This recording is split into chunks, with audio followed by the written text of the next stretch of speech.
Quite unfortunate. May their souls rest in eternal peace. Moving away from that, now religious and political leaders from West Pokot and Elgeyo Marakwet counties have called on the government to disarm and protect residents from banditry attack along the Kerio Valley. Addressing locals during a peace forum organized by the Anglican Church in Lelan, the leaders condemned a recent attack which claimed the lives of 5 individuals at Laminyeusi in West Pokot County. Here is our reporter Miriam Angel with that story.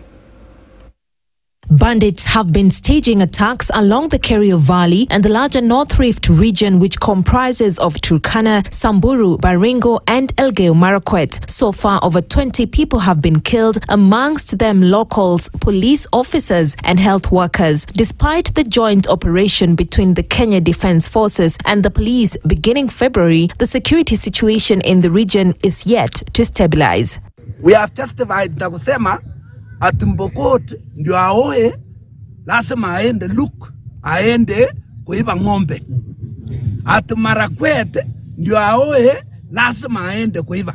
What I realize about the orders of the president is that the people on the ground looks like there is a lot of frustration, problem on resource or something that the police are not really supporting.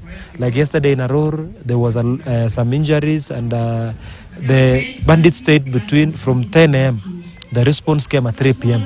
While asking the government to intensify security in the region, Elgeyo Marakwet Governor Wesley Rotich hinted at a disconnect in communication between the police service and the Kenya Defence officers who are handling the security matter in the region. There is a lot of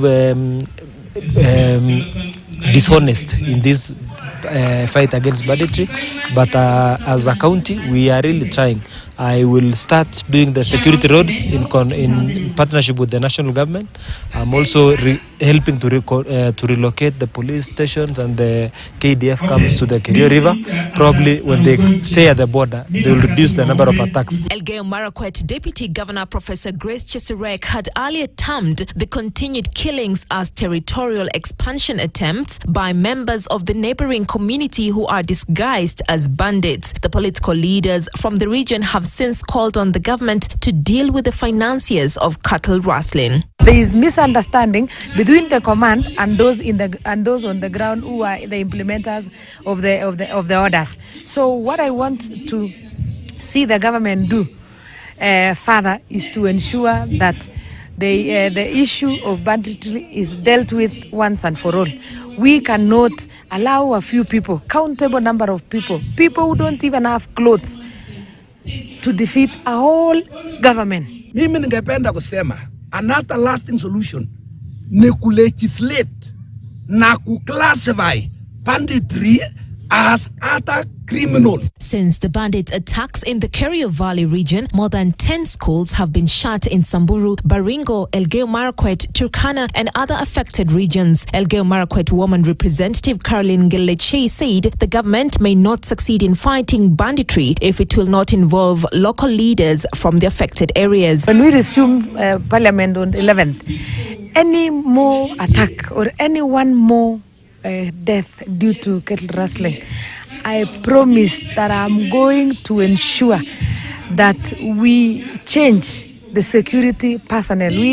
I will bring a motion of no confidence to the PS, to the CS, to the IG, and all those people, because it doesn't mean that they are bad people, but it means that the security is not their thing. Earlier in February, President William Ruto stated that the government would set aside 20 billion shillings to deal with insecurity in the North Rift region. The head of state warned that the government would not relent until security was restored in the affected areas. While calling on the herders to surrender their firearms, President Ruto said it was illegal to carry guns while herding cattle. Tuweze kupendana.